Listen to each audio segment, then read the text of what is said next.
நம்ம ஆல்ரெடி பார்த்துருக்கோம். We had 6 subtopics la. அதுல வந்துட்டு first இருந்தது simple economy. This was in the later part. என்னடா மேம் மிக்ஸ் அண்ட் மேட்சா சொல்றாங்களே அப்படின்னு don't think. ஏன்னா வந்துட்டு these are all some separate topics that you can learn separately so that you will have some flow of the concepts ன்றதுனால தான் I've taken it in such a way. So you don't have to worry. நீங்க வந்துட்டு இத வந்துட்டு நான் சொல்லி தர flowலயே you can learn.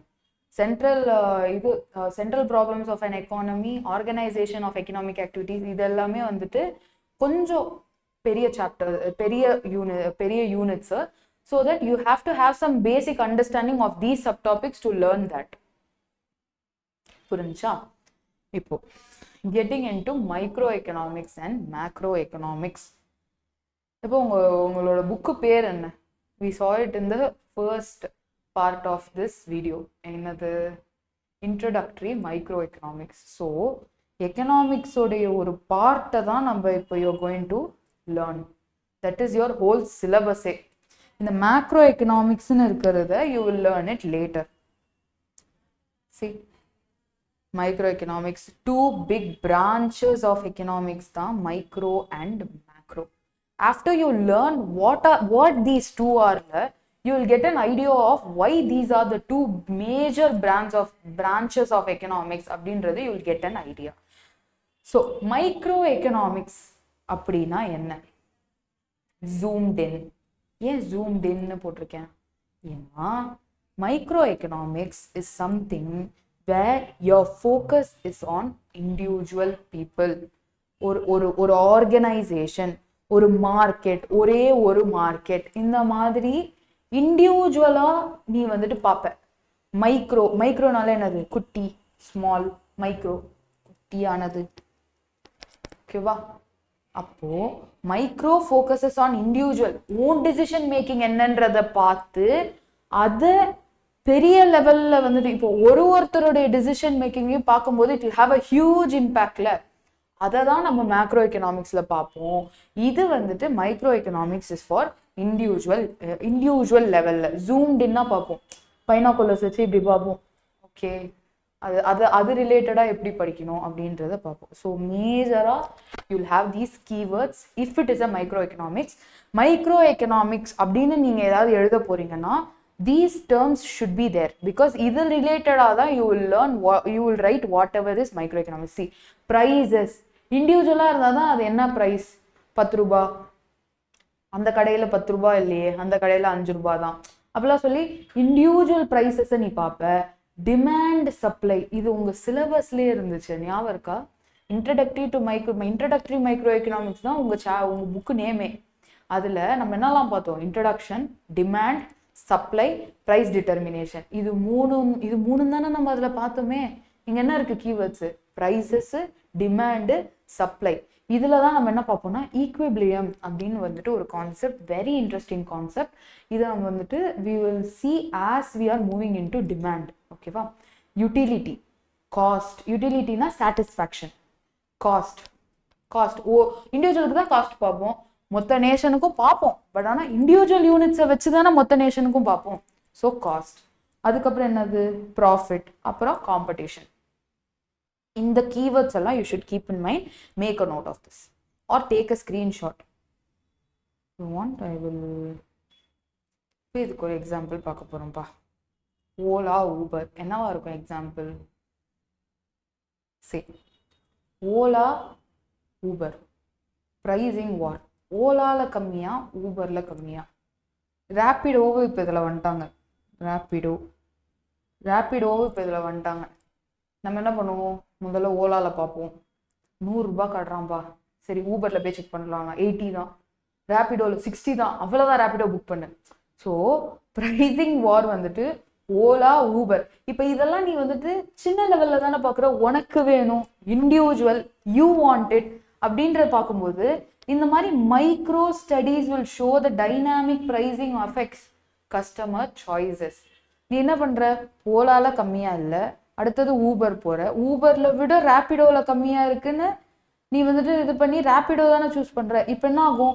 இந்த companies எல்லாருமே வந்துட்டு பார்ப்பாங்க மைக்ரோ எக்கனாமிக் லெவல்ல யார் யாரெல்லாம் ரேபிடோ சூஸ் பண்றா, யார் யாரெல்லாம் ஓலா எடுக்கிறா, யார் யாரெல்லாம் ஊபர் எடுக்கிறா அப்படின்னு சொல்லி பார்த்து இவங்க ப்ரைசிங் ஸ்ட்ராட்டஜிஸை பேஸ் பண்ணி இவங்க இதை பிரித்து அவங்களுடைய ப்ரைசிங் லெவல்ஸை வைப்பாங்க. இதுதான் மைக்ரோ எக்கனாமிக் ஸ்டடி. என்னது? Micro economic study. அதுக்கப்புறம் என்ன ஆகுது? மேகி. நமக்கு மேகினாலே ஜாலி ஆகிடுமே. 15 ரூபாய். ஆக்சுவலாக முதல்ல மேகி 10 ரூபாய் தான் இருந்துச்சு. அதுக்கப்புறமா மேகி வந்துட்டு 15 ரூபாய் இப்போ சேஞ்ச் ஆக்கியிருக்காங்க. 12 ரூபாய் வந்துச்சு, அதுக்கப்புறம் 15 ரூபாய் இப்போ சேஞ்ச் ஆகியிருக்கு. this is also because of microeconomics தான். Maggie brand started seeing, பரவாயில்ல நம்ம தான் வந்துட்டு மார்க்கெட் லீடரா இருக்கும் போல, நம்ம மேகியை தான் எல்லாம் வாங்குறாங்க. இப்பி எல்லாரும் இருந்தாலும் Maggi is a emotion. So அவனுக்கு தெரிஞ்சிச்சு, ஓகே மேகி தான் எல்லாம் வாங்குறான், நம்ம கொஞ்சம் கொஞ்சமா ஏற்றி பார்ப்போம். he started using the microeconomic studies. Consumer எப்படி வாங்குறான், அவனோட டிமாண்ட் எப்படி இருக்கு, இண்டிவிஜுவலா அவன் பார்க்குறான். அப்போ he started increasing it. ஆனாலும் அவன் நினைச்சிருந்தா 50 ரூபாய் வச்சுக்கலாம், ஏன் வந்துட்டு 15 ரூபாயோட நிறுத்தி வச்சிருக்கான் இப்போதைக்கு அப்படின்னு சொல்லி சொன்னா, because of the demand versus competition. See, என்னதான் மேகி ஒரு எமோஷன்னாலும் 15 ரூபாய் கொடுத்து நான் மேகி வாங்குறேனாலுமே ஐ வில் திங்க் 50 ரூபாய்க்கு நான் மேகி வாங்குறதுக்கு நான் ஒன்றும் அப்படியே அம்பானி கிடையாது, எமோஷனுக்காக மேகி வாங்குறேன் அந்த மாதிரி நான் கிடையாது, நீயும் அப்படி கிடையாது. What we will do? 50 ரூபாய் மேகி எதுக்கு வாங்கணும், அதுக்கு நான் வந்துட்டு 10 ரூபாய் 12 ரூபாய் இருக்கிற இப்பி வாங்கிட்டு போயிடுவேன் அப்படின்ற காம்படிட்டிவ் ப்ரைசஸ் வைக்கணும் அப்படின்றத யோசிச்சு தான் Maggi is doing this strategy. So this is something which is related to microeconomics. See, examples may seem dry, கொஞ்சம் ட்ரையா ஃபீல் ஆகலாம் examples, but these are all which are relevant to your studies. இதை வந்துட்டு நான் வந்துட்டு compromise பண்ணி நான் உங்களுக்கு ஒரு மூவி ரிலேட்டடாகவும் கொடுக்கலாம். பட் ஆனால் why I didn't do that is, in exams something related to இதுதான் இந்த மாதிரி ஒரு கேஸ் ஸ்டடீஸ் தான் உங்களுக்கு வரதுக்கு வாய்ப்பு இருக்கு. So I can't compromise on that. So you guys have to study it in this way. ஓகேவா? Next macro economics. பறந்து விரிந்து ஜூம் அவுட். இப்போ என்ன பண்றோம்? மேக்னிஃபையிங் கிளாஸ்ல இருந்து now we are going behind and seeing, okay pa, macroeconomics is zoomed out. Yeah, now என்னது macroeconomics? மைக்ரோனா சின்னது, மேக்ரோனா பெருசு. அப்ப என்னது? மைக்ரோனா இண்டிவிஜுவல்னா, மேக்ரோனா எக்கானமி ஆஸ் அ ஹோல், ஒரு country as a whole. aggregates first aggregatesனா என்னன்னு உங்களுக்கு தெரியணும், கரெக்டா? ஸோ aggregatesனா you are adding everything is together. எல்லாத்தையும் together you are adding, aggregate. You are bringing everything together for a wholesome figure. அதுக்கு தான் it's called aggregate. So focus on whole economy or aggregates. Key terms வந்துட்டு பார்த்தோம்னா GDP is what? GDP is gross domestic product. அதாவது இது வந்து கண்ட்ரியோட ஏர்னிங்ஸை குறிக்கும். கண்ட்ரியோட what? கண்ட்ரியோட earnings R கண்ட்ரியோட ப்ரொடக்டிவிட்டியை குறிக்கும். இன்ஃப்ளேஷன்னா என்னது? மேகி தான். 10 ரூபாய் இருந்துச்சு, 12 ரூபாய் ஆச்சு, அப்புறம் என்ன ஆச்சு? 15 ரூபாய் ஆச்சு. Can you see it? ஆக்சுவலா 10 ரூபாய் இருந்துச்சு, 12 ரூபாய் ஆச்சு, அப்புறம் என்ன ஆச்சு? 15 ரூபாய் ஆச்சு. Okay, inflation. அடுத்தது அன்எம்ப்ளாய்மெண்ட். இண்டிவிஜுவலுக்கு அன்எம்ப்ளாய்மெண்ட் பார்க்கறத விட a nation has a whole unemployment எவ்வளோன்றது தான் மேக்ஸிமம் நம்ம பார்த்துருக்கோம், நம்ம பார்ப்போம். இட்ஸ் லைக் நம்ம ஜென்ரலாகவே பார்க்குறோம்ல, அன்எம்ப்ளாய்மெண்ட் இந்த இடத்துல அதிகமாக இருக்குது, இந்த இடத்துல கம்மியாக இருக்குது. இந்தியாவில் அன்எம்ப்ளாய்மெண்ட் அதிகம், அமெரிக்காவில் அன்எம்ப்ளாய்மெண்ட் கம்மி, அந்த மாதிரிலாம் இல்லைங்க. அது வந்துட்டு பேசிக் ரியலிஸ்டிக் ஃபிகர்ஸ் பார்த்தோம்னா India is a very labour intensive, அதாவது லேபரர்ஸை யூஸ் பண்ணி வாழற country. we have not yet explored machineries. AI ரொம்ப அட்வான்ஸ்ட் ஏஐலாம் we are not yet explored. அதனால இந்தியாவில் அன்எம்ப்ளாய்மெண்ட் ப்ராப்ளம்ன்றது it's there, but it's less compared to other countries கொஞ்சம். ஓகேவா? அப்புறம் இன்ட்ரெஸ்ட் ரேட்ஸ். உங்கள் அப்பா பேசும்போது if you have seen news எல்லாம் இல்லை, there something called repo rates, reverse repo rates, இந்த மாதிரிலாம் you will see. RBI issue பண்ண. So interest rates will be very relevant in macro basis. And fiscal policies. Fiscal policies la you will learn later. And growth. In the keywords alla you should just remember pa. You just make a note of these everything so that it will be useful for you to write theory in your exam. இப்போ இதுக்கு ஒரு example பார், corona virus பரவும் corona virus. India's GDP growth dips during Covid. அப்படின்னா என்ன அர்த்தம்? Covid டைம்ல எவனுமே வெளியே வர முடியல, எவனுக்குமே காசு இல்லை. அப்போ வந்துட்டு கண்ட்ரி லைக் இந்தியா மட்டும் எப்படி டெவலப் ஆகும்? கண்டிப்பா ஆகாது இல்லையா? So India's GDP dipped during Covid அப்படின்னா India's ஹோலே started, their whole earnings started declining. So இது மேக்ரோல தான் நம்மளால பார்க்க முடியும். whole productivity started declining னா இது மேக்ரோல தான் பார்க்க முடியும்.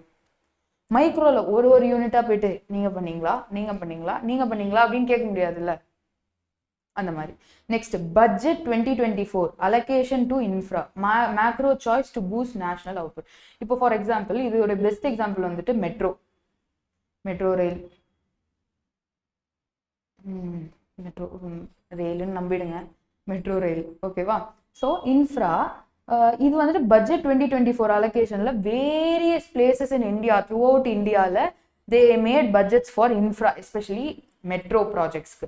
ஸோ இது வந்துட்டு என்ன ஆகும்? It's a macro choice. India as a ஹோலுக்கு தான் பார்க்க முடியும். நான் வந்துட்டு தேஜஸ்ரீ இல்லைன்னா வந்துட்டு யார் வந்துட்டு நீங்கள் உங்களுடைய இடத்துல தான் நான் அந்த ரயில் இதை நான் போட்டு உங்களுக்கு நான் இது பண்ணுவேன் அப்படின்னு யாராவது சொல்கிறாங்களா? கிடையாது. So it will be for a macro basis. All over India பேசிஸில் we have taken a decision. Next வந்துட்டு என்னது? Global ரிசர்ஷன் trends. ஸோ வந்துட்டு ரிசர்ஷன் ஆஸ் அ ஹோல். ரிசர்ஷன்னா என்னது? டிக்ளைனிங் ஏர்னிங்ஸு, மக்களால் வாழ முடியல, ஃபெமைன் இருக்கும், மக்களால் வந்துட்டு சம்பாதிக்க முடியல, சாப்பிட முடியல. So recession starts there. So macro வந்துட்டு சொல்லும் ஏன் எக்கானமி கிராஷ் ஆச்சு, ஏன் கீழே போச்சு எக்கானமி, ஏன் வந்துட்டு அகல பாதாளத்துக்கு போகுது, எப்போ ரிகவர் ஆகும், இதெல்லாம் மேக்ரோ தான் சொல்லும். மைக்ரோ சொல்லு ஒன்னொன்னா போய் பார்க்க முடியாது. மைக்ரோல நல்லா திங்க் பண்ணி பாருங்க. சின்ன சின்ன விஷயத்துக்கு தான் நம்ம மைக்ரோவை பார்க்க முடியும், பெரிய பெரிய விஷயத்துக்கு எல்லாத்துக்குமே நம்ம மேக்ரோ தான் பார்க்க முடியும். அதுக்குன்றதுக்கோசரம் ப்ரைசிங் வந்துட்டு நமக்கு சின்ன விஷயமா பெரிய விஷயம் இல்லையா அப்படின்னு கேட்டிங்கன்னா, இண்டிவிஜுவலா ப்ரைசிங் பார்த்து இண்டிவிஜுவலா கஸ்டமர் சாட்டிஸ்ஃபேக்ஷன் பார்த்து தான் நம்ம ப்ரைசிங் ஃபிக்ஸ் பண்ணுவோம். அந்த மாதிரி திங்கிங் உள்ள போங்க, ஓகேவா. So India as a whole aggregate பண்ணி அப்படின்னா it's always macro economics. Now இதுக்கு ஒரு சின்ன mnemonic I've kept. மைக்ரோல you have something called Meena என்னது? Individual me. மைக்ரோல மீ, மேக்ரோ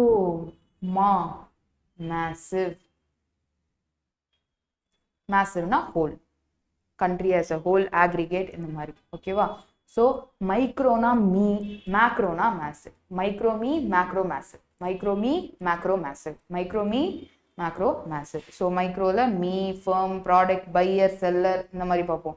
மேக்ரோல என்ன பார்ப்போம்? Massive picture, whole economy, national income, inflation, பெருசாக தான் பார்ப்போம், எதையும் சின்னதாகவே பார்க்க மாட்டோம் மேக்ரோல. அண்ட் ஆல்சோ 11th நீ மைக்ரோ படிப்ப, 12th you will learn macro economics. இங்கே எப்படி நீ வந்துட்டு மைக்ரோ எக்கனாமிக்ஸ்ன்னு ஒன்று படிக்கிறியோ அங்கே வந்துட்டு you will learn something call introductory macro economics அப்படின்றது வந்துட்டு you will learn it in your 12th. அங்கே தான் இந்த fiscal policy, inflation, national income அதெல்லாம் படிப்பேன். It will be very interesting. If you learn micro economics in detail, கொஞ்சம் நல்ல conceptual அண்டர்ஸ்டாண்டிங்கோட if you learn, it will be very interesting. நம்ம பண்ணுற தப்பு எங்கெல்லாம் இருக்கும், கொஸ்டின் எப்படி கேட்டால் how you have to approach அப்படின்றது தான் இந்த exam tip I have given you. Take a screenshot of the same. I will just read it out and you will get some understanding. If the question talks about individual behavior, அப்படின்னா என்னது? See, do not see this. ஓகேவா? இதை பார்க்காத, இது ரெண்டுத்தையும் பார்க்காத.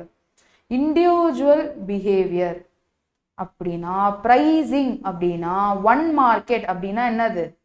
What will it be? Come on guys, what will it be?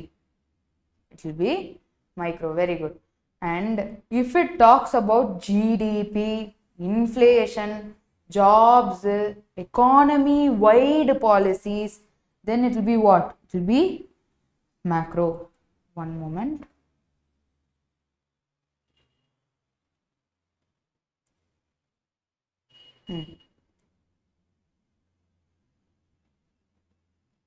It will be what?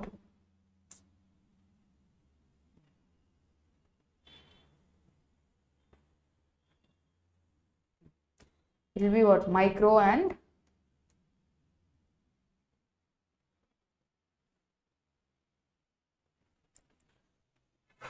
it will be what? Micro.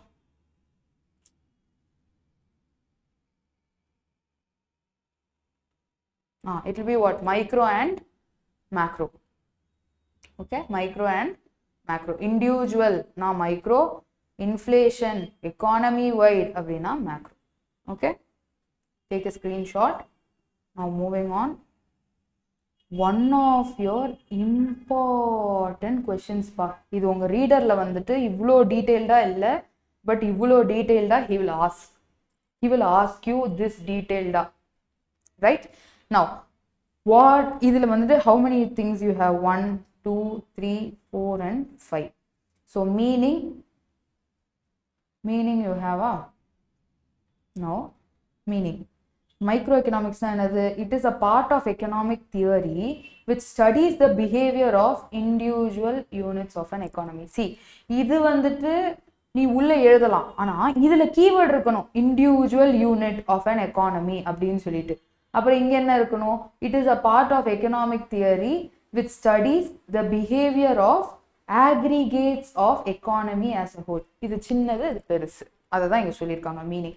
இது மாதிரி keywords I've underlined, right? Those are the keywords. You have to write those keywords to get full marks.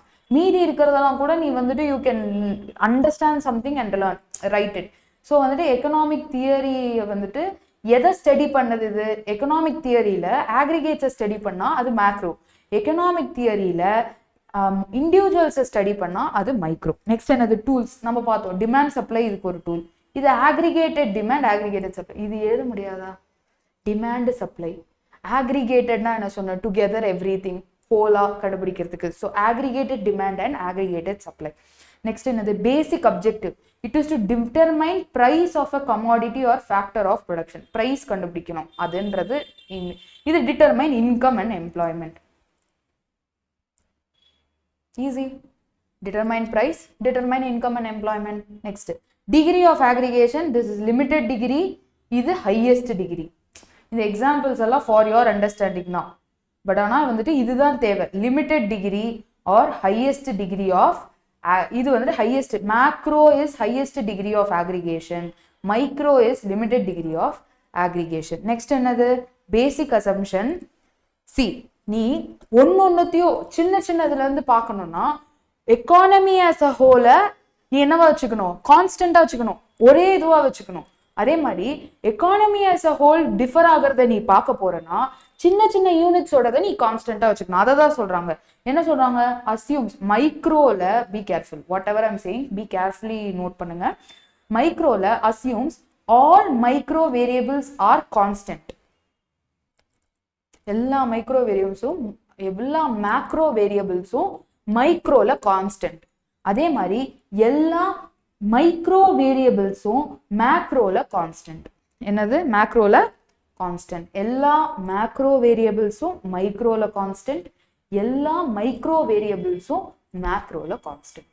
Okay, so these are your basic assumptions. So வந்துட்டு you should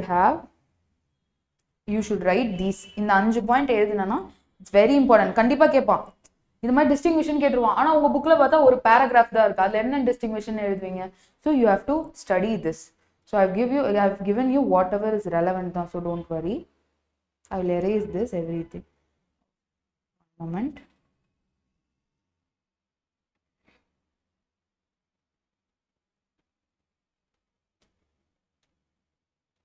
இது மட்டும் take a screenshot. Pause the video, take a screenshot. I hope you have taken. Now, we have completed 2 topics in your first chapter. First one another, it was simple economy. Second one என்னது, it is microeconomics and macroeconomics, a small brush up before moving into the next topic. So வந்துட்டு super, we have completed the second topic successfully. So firstல நம்ம என்ன பார்த்தோம், simple economyல we saw three major topics, four major topics actually. Why's-ன்றது first வந்துட்டு என்னது, wants are unlimited, அதுக்கப்புறம் என்னது, inputs are limited, why's. Yes என்னது, அது வந்துட்டு alternative usesல make smart choices, ஓகேவா. அப்புறம் என்னது, e வந்துட்டு என்னது, everything in exchange வந்துட்டு நீ கொடுக்கணும், every choice is made should be in exchange of another, opportunity cost. இதுதான் ஃபர்ஸ்ட்ல பார்த்தோம். செகண்ட்ல என்ன பார்த்தோம், see learn பண்ணதுக்கு அப்புறம் இட்ஸ் வெரி சிம்பிள், இவ்வளவுதான். பட் ஆனா it was a very tiring process, ரொம்ப பெரிய ப்ராசஸா இருந்துச்சு இல்லையா. நெக்ஸ்ட் என்னது, மைக்ரோ எக்கனாமிக்ஸ், மேக்ரோ எக்கனாமிக்ஸ். மைக்ரோனா என்னது, individual, firm, me, micro, me, நான் அப்படின்னு இருக்கிறது என்னது, மைக்ரோ எக்கனாமிக்ஸ், குட்டியா பாக்குறது, ஸ்மால், சோட்டா. அதே மாதிரி மேக்ரோ எக்கனாமிக்ஸ்னா என்னது, it is massive, macro, massive, பெருசு, everything, economy as a whole, aggregate. இதுதான் வந்துட்டு macro. Microல you will have demand and supply, macroல you will have what, aggregated demand and aggregated supply. So ஒரு டாபிக்கும் after reading you have to give some revision. அப்போ வந்துட்டு you will have some basic what, understanding of everything.